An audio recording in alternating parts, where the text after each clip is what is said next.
నమస్కారం. నిన్నటితో అంటే అక్కడక్కడ మరి రాష్ట్రంలో 1/6 పోలింగ్ బూతుల్లో మరి ఇంకా పోలింగ్ కొనసాగుతోంది అని చెప్పి అన్నారు. అంటే 13 రాత్రి కూడా దాటి చాలా సమయం మరి ఓటింగ్ జరిగింది. అనగా 14వ తారీఖు కూడా మే 14 ఉదయం ఘడియల్లో కూడా మరి కొంత పోలింగ్ జరిగింది. సో సమూలంగా మే 14తో యువజన శ్రామిక రైతు కాంగ్రెస్ పార్టీ అనేది మరి మరణం పార్టీగా దానికి మరణ శాసనం లిఖించారు. ఆంధ్ర ప్రజలు, తెలుగు ప్రజలు అనడంలో ఎటువంటి సందేహం అక్కర్లేదు. నాకు చాలా ఆనందకరమైన విషయం ఏంటంటే మరి ఇదే మే 14 నేను నా పుట్టినరోజు, మరి అదే పుట్టినరోజున 13న ప్రారంభం అయినా కూడా ఈ అంతం నా పుట్టినరోజు నాడే యువజన శ్రామిక రైతు కాంగ్రెస్ పార్టీ అంతం అయినందుకు ఎంతో సంతోషిస్తూ, సో ఇక మరణం అయితే నేడు నా జననం రోజే వైఎస్ఆర్ కాంగ్రెస్ పార్టీ మరణం. మరి దానికి పెద్ద కర్మ జూన్ 4వ తారీఖు పెద్ద కర్మలో అందరూ పాల్గొన్నాం. యువజన శ్రామిక రైతు కాంగ్రెస్ పార్టీకి ఇంకా రాజకీయ చిత్రపటంలో ఆ పార్టీ ఉండే అవకాశమే లేదు. ఎంతోమంది ఎందుకు ఇంత పెద్ద మెజారిటీ వస్తుందని మీరు అనుకుంటున్నారు?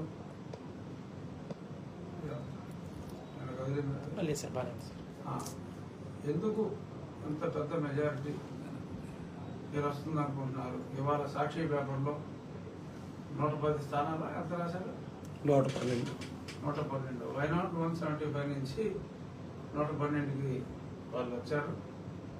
మరి మీకు వాళ్ళు 112 అంటే మరి పార్టీకే దినం తద్దినం అని చెప్పి నేను ఎందుకు అంటున్నాను అనే సందేహాలు మీకు వరకు వచ్చినాయా? మీకు కూడా అదే ఒపీనియన్లో ఉన్నారా అండి? సందేహాలు ఉన్నాయి సార్, మీరు చెప్పండి సార్. తర్వాత అడుగుతారా? నాకైతే ఎటువంటి సందేహం లేదు. ఎందుకు అంటే 2 ముఖ్య కారణాలు. గతంలో నేను 4 సంవత్సరాలుగా రాష్ట్రంలో చెప్తానే ఉన్నా ఏ కేటగిరీస్ ఆఫ్ పీపుల్ అన్హ్యాపీగా ఉన్నారన్నది. బట్ ఇప్పుడు ముఖ్యంగా మొన్న ఎంప్లాయీస్ అంటే ఆల్మోస్ట్ వాళ్ళ ఫ్యామిలీ మెంబర్లు అందరూ కలిపితే సుమారు 40 లక్షల మంది, అంటే 4 కోట్ల ఓటర్స్లో 10% 40 లక్షల మంది వారు వారి అనుబంధ కుటుంబ సభ్యులు ఉంటారు. 4,50,000 మంది ఓటు వేశారు. ఇంతమంది ఓటర్ టర్న్అవుట్ అమాంగ్ ఎంప్లాయీస్ అనేది ఎలక్షన్ డ్యూటీలో ఉన్న వాళ్ళకి అంత టర్న్అవుట్ అనేది ఇప్పుడు దాకా ఆంధ్రప్రదేశ్ చరిత్రలో కాదు, అసలు ఎక్కడా కూడా ఏ రాష్ట్ర చరిత్రలో కూడా లేదు. గత ఎన్నికల్లో ఎంతో యాంటీవే ఉందని అందరూ మాట్లాడుకుంటే మరి సుమారు 1,60,70,000 ఓట్లు పోలైతే 4,50,000 ఓట్లు పోలేని, అందులో 90% ఏదో ఒకటి కొన్ని ప్రాతిపదికలు తప్ప అందరూ కూడా కూటమికే వేయటం జరిగింది. మరి దీన్ని బట్టి చూస్తే అది ఒక పాజిటివ్ అనుకుంటే, మరి ఎన్నడూ లేని విధంగా మా గోదావరి జిల్లాలో చూడాలి అంటే సంక్రాంతిని మించి, సంక్రాంతికే హైదరాబాద్ ఖాళీ అవుతుంది మామూలుగా, అంతకు మించి నిర్మానుష్యం అయిపోయింది హైదరాబాద్. అక్కడ ఎన్నికలు ఉన్నప్పటికీ కూడా నిర్మానుష్యం అయిపోయింది. బంపర్ టు బంపర్ 5 గంటల్లో రావాల్సింది 10 గంటలు 12 గంటలు సమయం తీసుకుని మరి ఇక్కడికి వచ్చారు కొన్ని వేల మంది. ఒక్క నా నియోజకవర్గంలోనే సుమారు 7,000 మంది పొరుగురు నుంచి ఇతర దేశాల నుంచి కూడా ఒక కసితో, ఒక రాక్షసుని వదిలించుకోవాలి అనే ఒక కసితో వచ్చారు. మొత్తం కర్ణాటక, అటు తమిళనాడు నుంచి రాయలసీమ ప్రాంతాలకి వచ్చిన వాళ్ళు కానీ, హైదరాబాద్ నుంచి మా కోస్తా ప్రాంతాలకి ఇటు వచ్చిన వాళ్ళు కానీ చూసుకుంటే సుమారు ఒక 20 లక్షల మంది కసిగా వచ్చి ఓట్లు వేశారు. అందులో ఒక 10-20 వేలు ఏదన్నా పొరపాటున వైఎస్ఆర్ కాంగ్రెస్ పార్టీకి పడితే పడి ఉండొచ్చు తప్ప మిగిలిన 19 లక్షల చిల్లర కూటమికి, అంటే ఎక్కువ స్థానాల్లో పోటీ చేసింది తెలుగుదేశం కాబట్టి ఎక్కువ ఓట్లు తెలుగుదేశానికి వచ్చాయి అంటంలో ఎటువంటి సందేహం లేదు.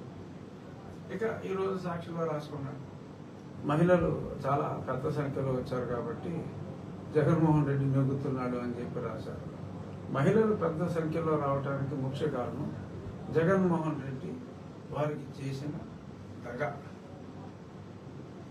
ఏదైతే మరి లిక్కర్ మద్య నిషేధం అని చెప్పి మరి వారి పుస్తెలతో స్కీములు పెట్టారని చెప్పి సిగ్గు లేకుండా జీవుల్లో కూడా రాసుకుని ఈ మద్యం మీద రాబోయే ఆదాయంతో నేను అమ్మఒడి అనే కార్యక్రమం ఇంకొన్ని కార్యక్రమాలు చేస్తున్నాను అంటే వాళ్ళ భర్తల ప్రాణాన్ని పణంగా పెట్టి వాళ్ళకి ఏదో చేస్తున్నట్టుగా చేసి మరి ఆ మద్యం ద్వారానే అతను కొన్ని వేల కోట్లు సంపాదించుకున్నాడు అన్న ఈ పచ్చి నిజం మహిళలందరూ తెలుసుకున్నారు. ఒకటి ఇతని మీద నెగిటివిటీ, 2 చంద్రబాబు నాయుడు గారు మహిళలకి అద్భుతమైన వరాలు ప్రామిస్ చేశారు. 1 3 సిలిండర్లు సంవత్సరానికి, ఇంకొకటి ఉచిత బస్సు ప్రయాణం, ఇంకొకటి 18 సంవత్సరాలు దాటిన మహిళలకు మరి వాళ్ళకి పింఛన్ ఎలిజిబిలిటీ వచ్చే వరకు, వృద్ధాప్య పింఛన్ ఎలిజిబిలిటీ వచ్చే వరకు 1500 రూపాయలు ఎవ్రీ మంత్, అనగా 15,000 రూపాయలు ప్రతి సంవత్సరం మరి వారికి కల్పించడం, ఇటువంటివి ఎన్నో చేసినందువల్ల మహిళలు పెద్ద ఎత్తున తరలి వచ్చారు తప్ప అది జగన్మోహన్ రెడ్డిని ఒక కసిగా ఓడించాలి అనే ఉద్దేశంతో మహిళలు కూడా వచ్చి పాల్గొనడం జరిగింది. మధ్యాహ్నంకే చాలా చోట్ల hands up YSR Congress party booth ఏజెంట్లు కూడా ఇంకెందుకు వేస్ట్ అని చెప్పి వెళ్ళిపోయిన పరిస్థితి.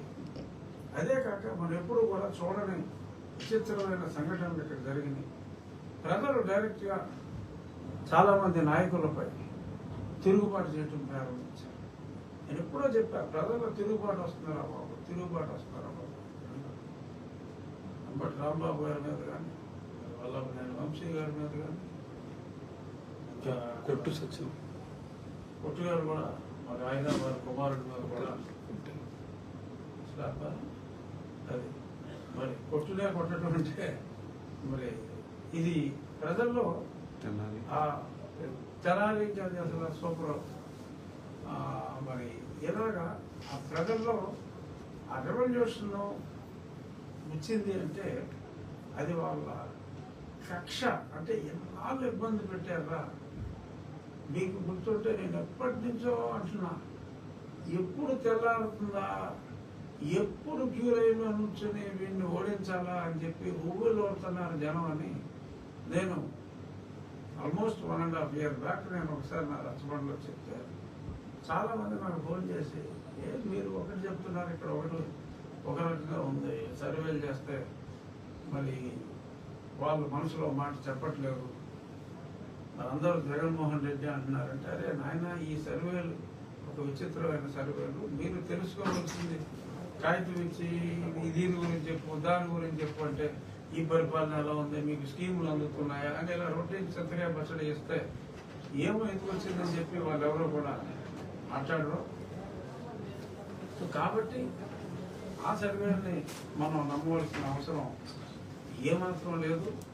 ప్రజానాడి, ఎందుకంటే నాకు వస్తున్న phone calls various sector of people దగ్గర నుంచి, ఎందరో మహిళల దగ్గర నుంచి, ఎందరో సఫరర్స్ దగ్గర నుంచి వస్తున్నాయి. ఆ భయం ఫ్యాక్టర్ నేను ఎలా కనిపెట్టానంటే, అందరూ నాకు విషయాలు చెప్తున్నారు. నేను ఢిల్లీలో మరి సందర్శన నాకు కూర్చోబెట్టారు కదా, నాకు ఏం ఖాళీ, నేనేం ఖాళీగా లేను. వీళ్ళందరూ మాట్లాడిన ప్రతి వాడు కూడా ఇన్ఫర్మేషన్ చెప్పి, అయ్యా రాజుగారు దయచేసి నా పేరు చెప్పొద్దు, కానీ విషయం మీరు చెప్పాలి, 10 మందికి తెలియాలి అని కొన్ని వేల మంది నాకు ఈ 3-4 సంవత్సరాలు చెప్తే నాకు ఆ ఫియర్ ఫ్యాక్టర్ అర్థమైంది.